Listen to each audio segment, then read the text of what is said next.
네, 오늘 화요일 아침 메시지는 마가복음 6장 14절에서 29절 본문으로 나누겠습니다. 오늘은 이 본문을 통해서 우리가 한 권세자의 그런 영적인 몰락, 심판으로 떨어지는 한 인간의 전형을 보게 됩니다. 오늘 헤롯이라는 인물이 등장하는데 오늘 본문에 나타나는 헤롯은 헤롯 대왕의 아들 중에 한 명인 헤롯 안디바입니다. 이 헤롯 안디바가 영적으로 몰락하는 모습들을 단계별로 좀 살펴보면, 첫째로 이 사람은 그 영혼의 그 죄책감에 묶여 있었다라는 것을 보게 됩니다. 14절을 읽어드립니다. 이에 예수의 이름이 드러난지라 헤롯 왕이 듣고 이르되 이는 세례 요한이 죽은 자 가운데서 살아났도다. 그러므로 이런 능력이 그 속에서 일어나느니라 하고, 어떤 이는 그가 엘리야라 하고 또 어떤 이는 그가 선지자니 옛 선지자 중에 하나와 같다 하되 헤롯은 듣고 이르되 내가 목벤 요한 그가 살아났다 하더라. 예수님이 그 사역을 하시면서 이적과 기사를 일으키시는 것을 듣고 헤롯은 예수님이 자신이 목베어 죽인 그 세례 요한이 다시 환생해서 태어난 것이다, 그렇게 알고 그 마음 가운데 두려워하고 있었다라는 것을 알게 됩니다. 헤롯의 그 삶의 그 모습은 죄악의 비탈길에서 그 죄를 통제하지 못하고 끊임없이 내리막길로 달렸지만, 그 헤롯 자신의 양심은 끊임없이 자기 자신을 괴롭히고 있었다라는 것을 알게 됩니다. 그러니까 죄인의 특징이 무엇인가? 죄를 짓는 일은 멈출 수는 없지만 그 양심에 희미한 빛이 있어서 결코 주님이 주시는 샬롬, 평안을 누릴 수 없게 된다라는 것입니다. 우리가 알고 있듯이 극악한 범죄자들도 정말 그 완전히 감각이 마비된 사이코패스가 아닌 한 아무리 대범하게 범죄를 저지르는 것 같지만 그 마음에 평안이 없다라는 것을 우리는 많이 알고 있습니다. 많이 접해서 알고 있죠. 도망 다닐 때의 한시도 그들의 마음 가운데 평안이 없었다라는 것을 이야기를 들을 때가 자주 있습니다. 마찬가지로 헤롯 왕도 그렇게 대범하게 죄를 저지르고 통제되지 않는 그런 상황 가운데서 계속 죄의 다름박질을 한 것 같았지만 그 영혼이, 그 죄를 짓는 그 영혼 안에 절대 평안이 없다라는 것을 보여주고 있는 것이죠.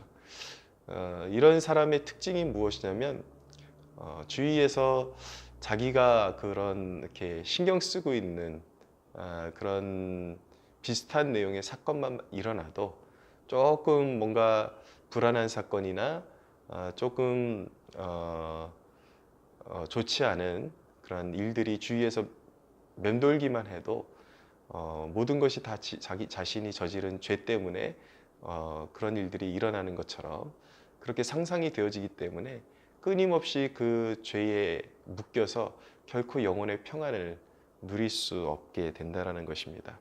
오늘 헤롯의 모습이 그런 모습을 하고 있었다라는 것입니다. 두 번째로 보면은 이 헤롯 안디바는 성취욕에 사로잡힌 사람이었다라는 것을 알게 됩니다. 그의 죄가 무엇이었습니까? 17절에 보니까 전에 헤롯이 자기 동생 빌립의 아내 헤로디아에게 장가든 고로 라고 말씀하고 있습니다. 여기서 헤롯의 결정적인 죄악이 무엇이었는가? 동생의 아내를 빼앗아서 취했다라는 것입니다.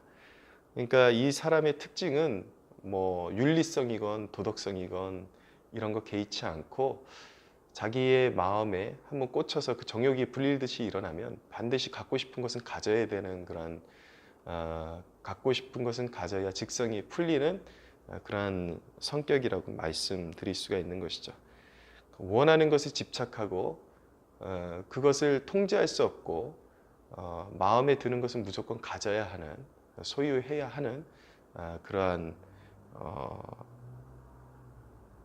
성취욕에 온전히 붙들려 있던 사람이라고 말씀드릴 수가 있는 것입니다. 세 번째로 보면은 그럼에도 불구하고 이 헤롯 안디바의 양심이 조금이라도 살아서 작동하고 있었다라는 것을 알게 됩니다. 20절에 보니까 18절 이하에 이는 요한이 헤롯에게 말하되 동생의 아내를 취한 것이 옳지 않다 하였음이라. 헤로디아가 요한을 원수로 여겨 죽이고자 하였으되 하지 못한 것은 헤롯이 요한을 의롭고 거룩한 사람으로 알고 두려워하여 보호하며 또 그의 말을 들을 때에 크게 번민을 하면서도 달갑게 들음이러라 라고 말씀합니다. 헤롯의 모습은 스스로는 죄에 그렇게 빠져 있으면서도 세례 요한, 그러니까 의인을 보호함으로 그런 어떤 영적 안도감에 빠져 있었는지도 모르겠습니다. 그런 모습을 가지고 있죠. 그런데 마태복음의 이렇게 병행 본문을 이렇게 병행해서 관찰해 보면은 또 세례 요한을, 오늘은 세례 요한을 온전히 이렇게 좋게 여기는 것처럼 나와 있지만 마태복음에는 세례 요한을 귀하게 여기는 그런 무리들, 백성들로 인해서 혹시나 폭동이 일어날까봐 또 두려운 마음에 그가 요한을 더 보호하려고 했다라는 것을 알게 됩니다. 알버트 반츠라는 분이 이 부분에 대해서 이렇게 해석해 놓기를 굉장히 마음에 와닿는 해석을 해놓은 것을 보게 되는데, 들어보십시오. 죄인들은 종종 사역자들의 말을 기쁘게 듣고 그들을 친절하게 대하면서도 회개는 하지 않습니다. 죄악을 품은 채 베푸는 호의와 친절은 회개하는 것보다 결코 낫지 않습니다 라고 말합니다. 교회 중에는 그런 사람들이 종종 보입니다. 정말 세속적인 삶을 전혀 고치지 않으면서도 사역자에게 이렇게 소위 말해서 종교적인 리더들에게 잘 보이면 무언가 자신의 죄가 탕감받거나 그런 가책을 줄일 수 있지 않을까라는 그런 옳지 않은 그런 속내를 가지고 접근해서 뭐 밥도 사주고 뭐 필요한 것들을 사주고 자기 재력을 이용해서 그러는 부류들도 가끔씩 보게 됩니다. 그러나 영적인 그런 지도자를 존경하는 마음으로 이렇게 섬기는 것은 참 귀하고 좋은 마음입니다. 그것은 성경적이죠. 그러나 그 마음의 동기가 어긋났을 때에 그것조차도 하나의 죄의 연장선상에 있는 것에 불과할 수 있다는 것도 염두에 두어야 하는 것입니다. 그것이 바로 헤롯 안디바가 보여준 모습이었기 때문이에요. 헤롯 안디바는 세례 요한을 좀 챙겨주고 그의 말에 가책을 느끼면서 그를 보호하려고 하면서 스스로의 죄를 경감시키고 위로를 받으려고 했었지만은 결코 하나님 앞에서 그의 죄는 조금도 탕감받을 수가 없었고 그런다고 해서 결코 그의 죄가 지워지지 않았다라는 것을 우리가 염두에서 봐야 할 필요가 있는 것입니다. 세례 요한의 불행은 요한의 말이 의로운 것을 알면서도 양심의 가책을 느끼면서도 저 말이 참 옳다, 그런 것을 깨달으면서도 옳은 것은 알면서도 결코 회개하지 않았다라는 것입니다. 교회 안에도 참 이런 부류들이 참 많습니다. 설교를 다 알아듣기는 하고 설교단에서 선포되어지는 그러한 책망의 메시지, 그 회개의 촉구들을 다 알아듣고 옳다라고는 생각하지만 결코 옳다라고 생각하는 그 말씀의 기준에 따라서 참된 회개에 이르지 못하고 자신의 삶을 전혀 고치지 못하는 이전의 삶에 계속 머물러 있는 경우들이 있죠. 이런 경우들이 바로 양심의 가책에서 끝나는 것은 결코 회개가 아닙니다. 근데 이것은 이런 마음은 헤롯의 마음이라고 이야기할 수가 있는 것입니다. 오늘날 교회 안에 이런 헤롯 안디바와 같은 자세를 가지고 신앙생활하는 사람들이 얼마나 많습니까? 오늘 이 아침에 우리가 이 말씀을 접할 때에 우리는 사실 하나님의 그런 말씀이 선포되는 것을 듣고 마음이 시원해졌다, 뭔가 깨달았다 그러지만 과연 그것이 내 삶을 움직이는, 얼마나 내 삶을 각성시키고 움직이는 능력이 되고 있는지 한번 체크해 볼 필요성이 있는 것입니다. 네 번째로 헤롯 안디바는 굉장히 충동적인 사람이었다는 것을 알게 됩니다. 21절 이하에 보면 마침 기회가 좋은 날이 왔으니 곧 헤롯이 자기 생일에 대신들과 천부장들과 갈릴리의 귀인들로 더불어 잔치할세 헤로디아의 딸이 친히 들어와 춤을 추어 헤롯과 그와 함께 앉은 자들을 기쁘게 한지라. 왕이 그 소녀에게 이르되 무엇이든지 내가 원하는 것을 내게 구하라 내가 주리라 하고 또 맹세하기를 무엇이든지 네가 내게 구하면 내 나라의 절반까지도 주리라 하거늘. 헤롯은 굉장히 충동적인 사람이었습니다. 자기 생일날 이제 잔치를 벌여놓고 주흥이 무르익으니까 자신도 책임지지 못할 말을 불쑥 내던지게 되죠. 그러니까 헤로디아의 딸이 굉장히 음란한 춤으로 이렇게 굉장히 분위기를 돋구어 주니까 거기에 취해가지고 네가 원한다면 무엇이든지 줄 수 있고 심지어는 내 나라의 절반까지라도 요구한다 할지라도 줄 수 있다라고 그렇게 이야기를 한 것입니다. 우리가 이 부분에 대해서 굉장히 주목해서 봐야 되는 것은 무엇이냐면 이 헤롯 안디바가 자기 생일인데 굉장히 음란하고 그런 방탕한 그런 파티를 벌이고 있었다라는 것을 알게 됩니다. 방탕한 삶, 절제가 없는 삶, 그러니까 자신의 삶을 방탕함에 방임하게 되면 술 취하고 세상에 그런 좋지 않은 생각을 가진 사람들과 함께 어울리고 술 파티를 하고 또 음란한 곳에 가고 이런 영적이지 못한 그런 분위기가 흐르는 곳을 자신의 삶에 허용하게 되면은 굉장히 우리의 그런 죄의 정욕을 부추기는 그런 일들이 반드시 생기게 된다라는 것을 알게 되는 것이죠. 그러니까 자신이 스스로가 죄짓기 좋은 환경에 빠져들어가면서 죄가 나를 놔주지를 않는다라고 결코 말할 수 없다라는 것입니다. 우리가 죄를 멀리하고 하나님 앞에서 그런 죄악의 잔을 마시는 것을 멀리하기 위해서는 우리 삶의 환경을 바꾸어야 한다라는 것을 알게 되는 것입니다. 만나는 사람들을 분별해서 만나고 그런 주흥이 있는 자리, 이런 자리에 머무르게 되면은 결코 인간은 그런 어떤 자신의 죄의 정욕을 부추기는 그런 일들에서 자유로울 수 없다라는 것을 우리가 깨닫게 되는 것이죠.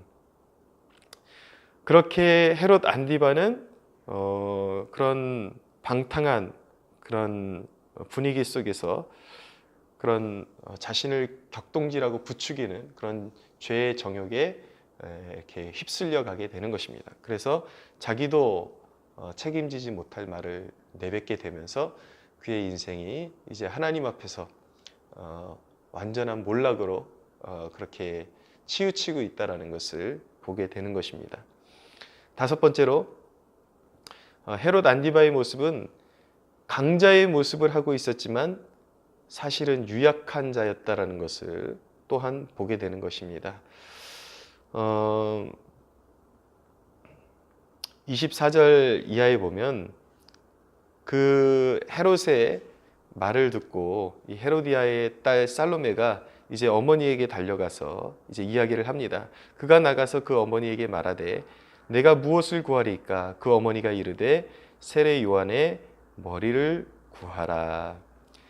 삶의 그 멘토가 굉장히 중요하다라는 것을 알게 되죠. 누구를 멘토로 두느냐, 누구를 의지할 만한 사람으로 두느냐, 이것이 우리의 그런 영적인 그런 상황들과 상태들과 굉장히 밀접하게 연관된다라는 것을 알게 됩니다. 결국은 살로메는 그 어머니의 음란과 정욕과 그 끊임없는 그런 죄악을 추구하는 그런 그 심령에서 나온 조언들을 듣고 같이 죄악의 잔을 마시게 되는 그런 신세가 되어버린 것입니다. 그가 곧 왕에게 급히 들어가 구하여 이르되 세례 요한의 머리를 소반에 얹어 곧 내게 주기를 원하옵나이다 하니 왕이 그 심히 근심하나 자기가 맹세한 것과 앉은 자들로 인하여 그를 거절할 수 없는지라. 헤롯의 모습을 보면은 굉장히 그 무소불위의 권력을 휘두르는 것 같지만 그 마음 가운데 한 중심에 굉장한 두려움이 있는 인물이었다라는 것을 또한 여기서 보게 됩니다. 대신들의 그런 시선, 판단받는 것, 그리고 그 자신의 그런 잘못된 결정을 철회하는 것을 통해서 어떤 무언가를 잃어버릴 것들을 두려워하고 우습게 되어질 것들을 두려워했기 때문에 결국은 잘못된 결정을 철회하지 못하고 있었다는 것을 보게 됩니다.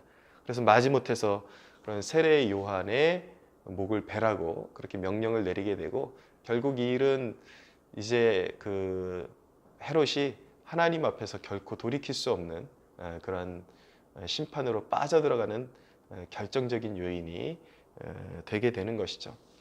물론 회개하지 않는 영혼 모두에게 심판이 있지만 특별히 하나님의 나라를 심히 대적하고 하나님이 보내신 일꾼들을 이 대적하는 일은 결코 하나님 앞에서 용서함을 받지 못하고 우리가 그것을 말로 어떻게 다 표현할 수는 없지만 하나님의 그런 보응하시는 그러한 손길에서 결코 빠져나갈 수 없게 된다는 것을 깨달아야 하는 것입니다.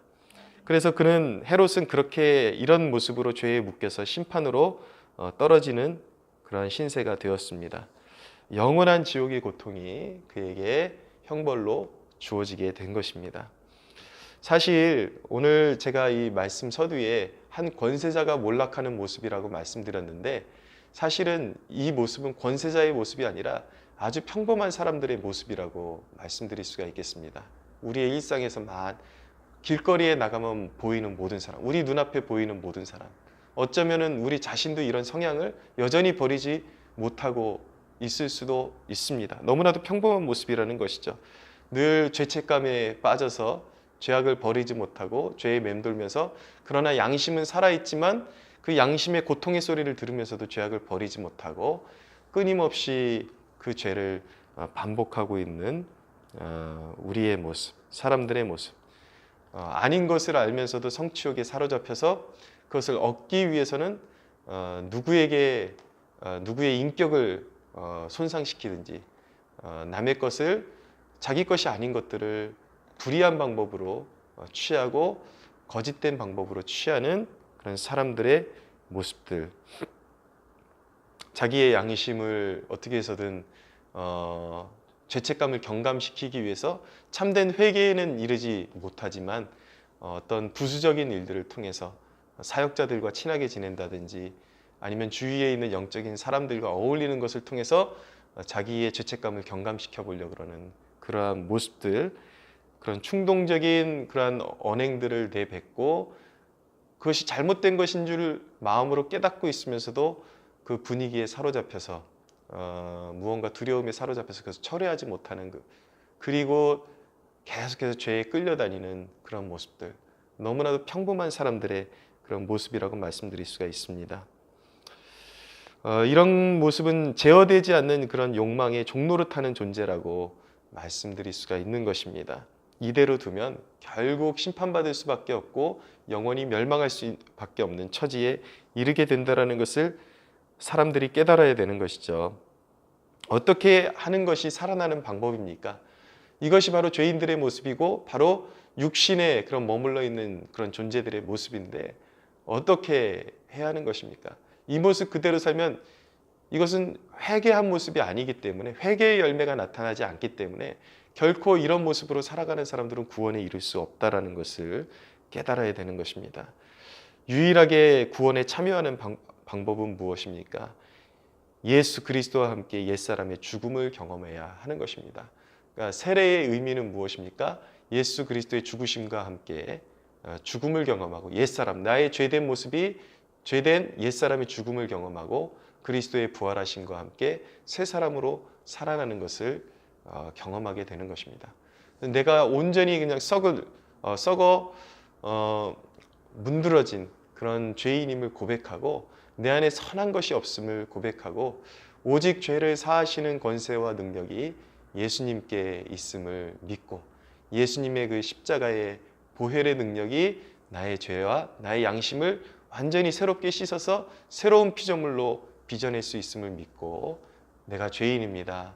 예수님, 내가 당신과 함께 다시 살기를 원합니다. 라는 고백으로 온전히 회개하고 주님께 삶을 드려야, 그리고 예수님을 영접할 때에 한 사람의 영혼은 새로운 피조물로 거듭나게 되고 그런 죄악의 모든 더러움을 씻어버릴 수 있는 길이 열리게 되는 것입니다.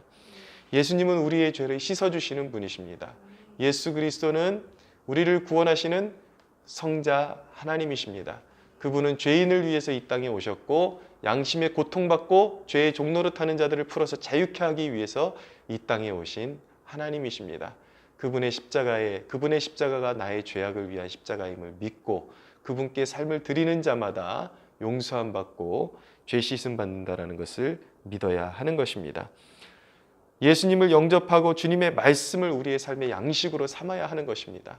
단순히 그냥 입으로만 믿었다 하는 데서 멈춰서는 안 되고 주님의 말씀을 우리의 삶의 양식으로 삼고 하루하루를 순종의 삶을 살아야 하는 것입니다. 주님의 말씀이 우리를 자유케 하는 것입니다. 성령을 의지해서 주님의 말씀을 따라가면 죄의 정욕을 이길 수 있고 우리는 넘어졌다가도 다시 일어설 수 있고 구원을 결코 잃어버리지 않는 구원을 완성하는 삶을 살아갈 수가 있게 되는 것입니다. 말씀이 주는 자유가 우리를 잘못된 결정에서 돌이킬 힘을 주는 것입니다.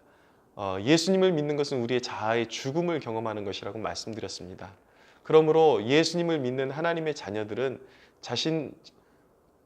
예수님을 믿는 하나님의 자녀들도 얼마든지 잘못된 결정을 내릴 수가 있습니다. 어떤 분위기에 휩쓸려서 어떤 여전히 남아있는 그런 죄의 유혹에 때로는 넘어가서 그릇된 결정을 내리고 잘못된 그런 판단을 내릴 수도 있습니다. 그러나 나의 영혼이 살기를 원한다면 결코 그 자존심에 머물러 있어서는 안 되는 것입니다. 두려움에 머물러 있어서는 안 되는 것입니다.